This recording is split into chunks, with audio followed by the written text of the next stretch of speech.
This microcredential deals with workplace biological and chemical hazards and consists of 4 targeted skills. This targeted skill will address understanding safety and biological risks in the workplace. To identify safety hazards, a main method many employers use is to conduct frequent risk assessments. Walk around the work environment to identify the potential hazards. Consider the activities and materials used in the normal course of a workday.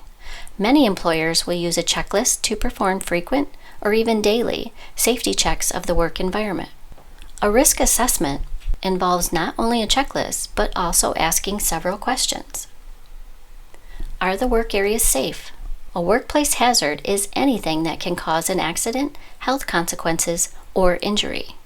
Look for broken equipment, loose wires, or furniture that could cause injury. Are the work areas clean? Areas that are not clean, such as those in food preparation or healthcare, can have contaminants that cause illness. Does the cleaning process require workers to use substances that can be hazardous?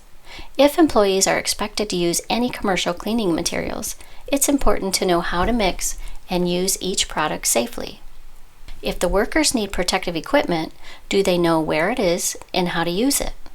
If protective equipment is worn improperly, it's not likely to give much protection. Some jobs are inherently high risk for safety hazards due to contact with dangerous, heavy equipment or objects. Those jobs often involve physical work such as logging, landscaping, farming, mining, and truck driving. Jobs in recycling and refuse and construction trades also are considered high risk for injury based on the statistics on worker injury and death. Some of these occupations include jobs in fields like excavation, manufacturing explosives, and mining. Other occupations seem to have a lower risk of injury since they are not as physical, but they may have their own hazards. For example, office workers and sales managers have low-risk jobs. However, in the field of education, a preschool teacher, not normally considered a high-risk job, might use equipment to prepare food or slice something and end up in the emergency room with a nasty cut to the hand. Or perhaps the preschool teacher tries to sit in a small chair that's splintered or breaks, resulting in injury. Many safety-related injuries can be prevented by inspecting the work environment for broken or worn equipment. Always keep equipment in good condition.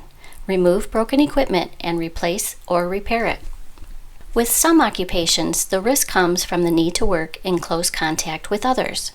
These jobs usually are in the medical and dental fields and have biological risks associated with them. The risk for infectious disease transmission is high since healthcare workers must work closely with patients who may carry disease or an infection. One example of a hidden risk at a dental practice is the spray that may result from a dental drill or hydraulic instrument. This spray may contain blood or human tissue and is considered infectious. Because of the biological risk, dental and many healthcare workers need to wear protective equipment such as gloves, masks, and eye shields when in contact with a patient. Another hidden risk can be the indoor air quality.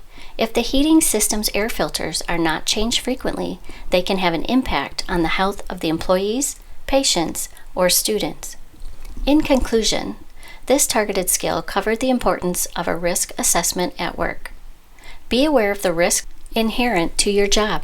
Most jobs have physical safety risks as well as biological safety risks. By being aware of hazards and reporting broken equipment, you can help maintain a safe workplace for you and your colleagues.